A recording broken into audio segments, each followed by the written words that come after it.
ये जो MY की बात करते हैं, ये अखिलेश भी करते हैं और तेजस्वी भी करते हैं, और वो ये समझते हैं कि M वोट डालेगा और Y राज करेगा। जितने इंडिया अलायंस के लीडर्स हैं, इंक्लूडिंग समाजवादी पार्टी, उनमें इतनी हिम्मत नहीं है कि वो किसी और समाज को बोल सके कि इन्होंने हमको वोट नहीं दिया इसलिए हमारा ये हाल हो गया।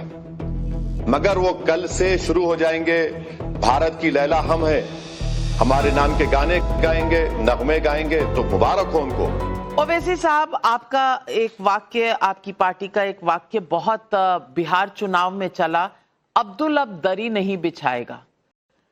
क्या इसने पलट दिया लोगों की सोच को? और ये जो महागठबंधन की सोच थी कि बस MY में M पर सिर्फ उन्हीं का हक है, यानी कि माइनॉरिटीज पर सिर्फ उन्हीं का हक है, इस सोच को पूरी तरह से आज खंडित कर दिया?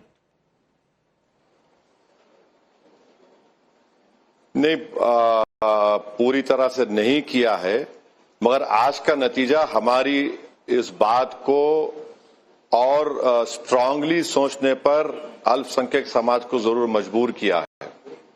और खास तौर से ये जो MY की बात करते हैं, ये अखिलेश भी करते हैं और तेजस्वी भी करते हैं, और वो ये समझते हैं कि M वोट डालेगा और Y राज करेगा। हम ये कह रहे हैं कि अगर मुसलमानों को वोटर बनना है तो फिर आप अपनी कमजोरी और अपनी शिकायत, नाइंसाफी फिर आपके कैसे हल होगी? अगर आप सिटीजन विद राइट्स बनेंगे तो आपको वोट लेने वाला बनना पड़ेगा, आपको अपनी लीडरशिप बनाना पड़ेगा। और दूसरी बात यह है कि क्या सिर्फ मुस्लिम समाज की जिम्मेदारी है कि बीजेपी को रोके? और तीसरी बात यह है कि मैडम, आप देख लेना, जितने इंडिया अलायंस के लीडर्स हैं, इंक्लूडिंग समाजवादी पार्टी, उनमें इतनी हिम्मत नहीं है कि वो किसी और समाज को बोल सके कि इन्होंने हमको वोट नहीं दिया इसलिए हमारा ये हाल हो गया। मगर वो कल से शुरू हो जाएंगे, भारत की लैला हम है, हमारे नाम के गाने गाएंगे, नगमे गाएंगे, तो मुबारक हो उनको। मगर अगर वो ये समझ रहे हैं कि वोट लेंगे और मुसलमानों से कहेंगे कि हमें खव्वाली पार्टी की तरह, या फिर कभी आपने देखा कि चाय को प्लास्टिक के कप में डाला जाता है, मुसलमानों को प्लास्टिक का कप बना दिए, चाय पीकर उसको फेंकते हैं डस्टबिन में। ये नहीं हो सकता ना, हम और उसको रोकने की हम कोशिश कर रहे हैं। और उत्तर प्रदेश में भी जाके हम ये बात करेंगे, कोशिश करेंगे। जो अलायंस आज हमने स्वामी प्रसाद मौर्य और चंद्रशेखर आजाद रावण के साथ किया है, पल्लवी पटेल की पार्टी हमारे साथ है, हम लोग मिलकर काम करने की कोशिश करेंगे, क्योंकि ये सिर्फ यूज एंड थ्रो की पॉलिसी नहीं चल सकती। आप कब तक हमको डराएंगे? आप तो रोक ही नहीं पा रहे बीजेपी को। यहां फिर भी जीत गई बीजेपी, इतने एनडीए जीत गया, इसका जिम्मेदार कौन है? आप बताइए कौन है? राहुल गांधी या तेजस्वी यादव? इसका इसका जिम्मेदार वो लोग हैं जो रोकना चाहते थे, हम भी रोकना चाहते थे, हम तो साथ आना चाहते थे। अब उनको बोलना चाहिए। मगर अगर आप ये बोलेंगे कि नहीं हैदराबाद से बाहर ही आया था और उसने किया, तो ठीक है, मुझे कोई इतराज नहीं है, बोलिए आप, मुझे भी मजा आएगा सुनने में, ये मैं भी खूब मजे लूंगा। मगर अगर आप इस बात को नोटिस करेंगे कि आपकी कमजोरी कहां से थी, क्या आपने SIR का मुद्दा बना? SIR का मुद्दा था ही नहीं। मुद्दा क्या था? मिस गवर्नेंस था। मुद्दा 20 साल से नीतीश कुमार की सरकार थी, सीमांचल का अंडर डेवलपमेंट था, उसको आपने कितना उठाने की कोशिश की? तो ये अब मैं बैठकर तो बोलना गलत है। जॉन F कैनेडी में अच्छा कहा था कि उसका एक कोट है कि victory has 1000 reasons and defeat has none. तो अब मैं क्या बोल सकता हूं? वो एक्चुअली था, victory has many fathers, defeat has none. लेकिन सवाल ये भी उठता है कि आपने एक मिनट, अगर भाई in lighter way victory has many fathers बोल दूंगा तो फिर कोई हिंदी में तर्जुमा करके बोलेगा ओवैसी हम सबको ऐसा बोल रहा है, इतने बाप। तो वो मैं बड़ी उसको थोड़ा जॉन F कैनेडी को रेस्पेक्ट देते हुए थोड़ा कोर्ट को ही थोड़ा सा चेंज कर दिया। हाँ, जॉन F कैनेडी को कोट कर दिया पर कोर्ट को बदल दिया। चलिए, आपकी मर्जी, इतनी फ्रीडम आपको है। देश सबको फ्रीडम देता है। लेकिन ओवैसी साहब, मैं आपसे पूछना चाहती हूं, ओवैसी साहब, आपने उत्तर प्रदेश का नाम लिया। 2027 में उत्तर प्रदेश में चुनाव है। अखिलेश यादव को आपने मैसेज दिया है क्या आगाह किया है? नहीं, ये खुद वर्डिक्ट खुद उनके लिए एक वेकअप कॉल नहीं है, ये अंडरस्टेटमेंट होगा वेकअप कॉल बोलना। ये तो उनको बता रहा है कि आप अगर किसी को बंधुआ मजदूर समझते हैं अल्पसंख्यक समाज को, तो फिर आप ये आज का नतीजा देख लिए। और आपने बड़ी कोशिश की यहां पर आकर हमको गालियां दी, हमको बहुत कुछ कहा, मगर सीमांचल की जनता ने आपको जवाब दे दिया। अब ये अलग बात है कि वो समझ पाएंगे या नहीं समझ पाएंगे, या फिर अपनी ख्वाबों की दुनिया में मस्त रहेंगे। तो फिर हम तो लड़ेंगे चुनाव अच्छी तरह से वहां पर। ओवैसी साहब, लेकिन उत्तर प्रदेश से पहले चुनाव बंगाल में भी है। बंगाल में आपके क्या मंसूबे हैं, ममता दीदी के साथ या उनके खिलाफ? क्योंकि फिर ममता दीदी को भी तो ये तय करना पड़ेगा, वहां भी तो माइनॉरिटी वोट्स का बोलबाला है। अभी बंगाल के बारे में कोई फैसला अभी कतई तौर पर हम आपको नहीं बता सकते। थोड़ा पार्टी में सोच समझकर डिस्कशन के बाद आपको बताऊंगा। ममता बनर्जी से कोई आपने संपर्क साधा है?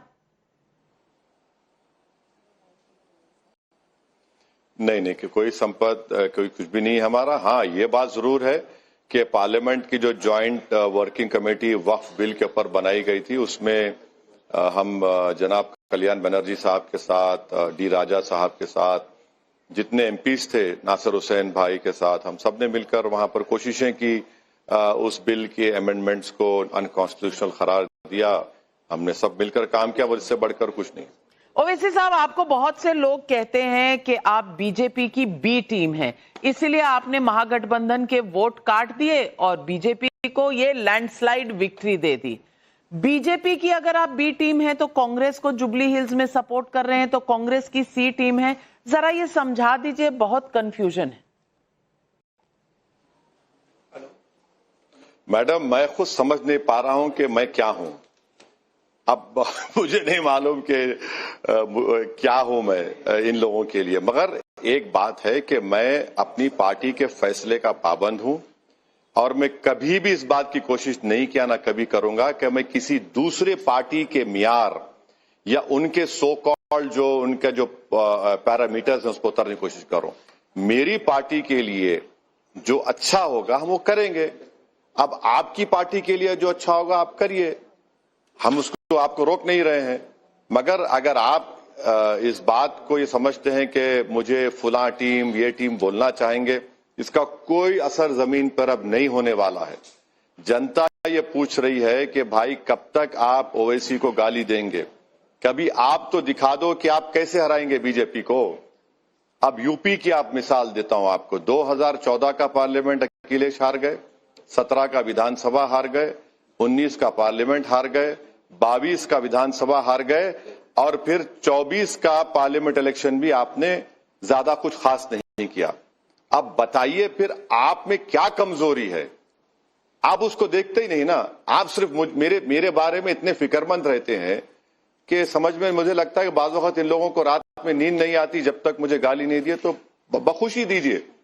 मगर क्या आपके इस तरह की वाहियात झूठी बातों से मैं मुतासिर होकर रुक जाऊंगा? हरगिज नहीं रुकूंगा। मेरा काम है, मेरी पार्टी का, मैं करता रहूंगा। आप अपना गाना गाइए, मुझे कोई फर्क नहीं पड़ता। ओवैसी साहब, लेकिन एक बात तो मैं आपसे जानना चाहती हूँ और देश के सभी लोग जानना चाहते हैं, ये बीजेपी वाले कभी आपको फोन करते हैं, कहते हैं कि इनके वोट काट दो? कुछ तो सेटिंग होगी आपकी। ये जो जिस तरह से वोट काटने के बाद आपने आज बीजेपी को जिता दिया है, ये सवाल अब और ऊंचाई से पूछा जाएगा। मैडम, अगर सेटिंग होगी तो नविका कुमार खुद करा देंगे ना मेरे लिए। मुझे क्या जरूरत है बीजेपी बोलने की? मैं आपको बोल दूंगा, करा दीजिए। नहीं, आपकी तो डायरेक्ट हॉटलाइन है, मैंने सुना है आपकी डायरेक्ट हॉटलाइन है। नहीं, आपके पास रैक्स लाइन है देखिए, बीजेपी के लोगों से हम लोग जब डेलीगेशन में गए थे, जय पांडा हमारे चेयरमैन थे, उसमें निशिकांत दुबे थे, उसमें बीजेपी की एमपी साहिबा थी नॉर्थ ईस्ट की, दूसरे भी लोग थे। तो हम देश के लिए गए और पार्लियामेंट में मिलते हैं उन लोगों से, वो इंसान है। मैं क्या मुंह पलटा लूं? आप गिरिराज सिंह से मुझे जाकर मिलना है, मैंने टाइम पूछा उनसे, किरण रिजिजू साहब से मैंने टाइम पूछा, मुझे मालेगांव के बारे में, पावर लूम्स के बारे में जाके बात करना है, मैं मिलूंगा जाकर। मेरा पॉलिटिकल अपोजिशन उनसे था, है और रहेगा, मगर वो मंत्री हैं, मुझे जाकर मिलना है, मैं मिलूंगा, काम क्यों नहीं कराऊंगा। मगर उसका भी वो लोग एक तरीके से बतंगड़ बनाने की कोशिश करते हैं, मुझे कोई फिक्र नहीं है, ऐसा कोई नहीं है। बीजेपी से आइडियोलॉजी पर कभी कोई कॉम्प्रोमाइज नहीं होगा। समंदर के दो किनारे कैसे एक हो सकते बताइए आप। मगर अगर हम चुनाव लड़ रहे हैं तो हमारी पार्टी है, मैं कोई एनजीओ तो नहीं हूं, मैं कोई एक प्रोफेसर नहीं हूं, ना कोई बड़ा स्कॉलर हूं कि बैठकर सेमिनार में पेपर प्रेजेंट कर दूं। मैं एक पार्टी का हूं, पार्टी के लिए काम कर रहा हूं, जीत हार तो लगी हुई है। तो ये तो नहीं हो सकता ना, ये आर्गुमेंट ही गलत है कि बीजेपी को फायदा। अरे कहां हो रहा है, किधर हो रहा है, आप बताइए। मगर एक बात है कि बिहार में और देश में हर कास्ट का एक पॉलिटिकल लीडरशिप है। अगर किसी की पॉलिटिकल लीडरशिप ना बनने देते ना है तो वो 14% मुसलमानों की। ये सच्चाई है, कोई इनकार ही नहीं कर सकता। अगर इसमें सच्चाई नहीं है तो फिर इतने कम एमपीज क्यों जीतते भाई? अच्छा, आज कितने जीते हैं? आज देखिए नंबर फिर कम हो जाएगा बिहार में। तो ये इश्यूज हैं। और भारत की डेमोक्रेसी में उस समुदाय का पॉलिटिकल रिप्रेजेंटेशन होगा तो डेवलपमेंट में उनको शेयर मिलेगा। हम सिटीजन विद राइट्स नहीं बन रहे हैं, हम सिर्फ वोट डालने वाले बन गए हैं। हमारे सो कॉल्ड सेवियर्स आकर, मसीहा आकर हमको सिर्फ एक बात बोलते, सेकुलरिज्म को जिंदा रखो। अरे भाई, सेकुलरिज्म जिंदा रखने का मैं क्या ठेका लेके रखा हूं? मैं क्या कूली हूं तुम्हारा? वो सेकुलरिज्म जो संविधान में लिखा हुआ है, जो लिबर्टी, इक्वालिटी, जस्टिस, फ्रेटर्निटी की बात, उस पर तो अमल ही नहीं होता। मगर चुनाव आ गया तो ये तमाम लोग आ जाते हैं। अब देखिए अब इसका क्या आपके साथ धोखा किसने किया है? राहुल गांधी ने किया है, कांग्रेस ने किया है, किस पार्टी ने किया है, कि बीजेपी ने किया है?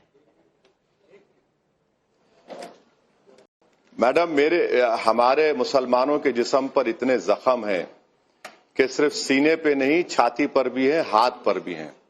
हम दूध के जले छाछ को भी फूक फूक कर पीते हैं। अगर 60-65 साल की अगर पॉलिटिकल जर्नी हम देख लेंगे तो इसमें बहुत सी चीजें निकल के आएंगी।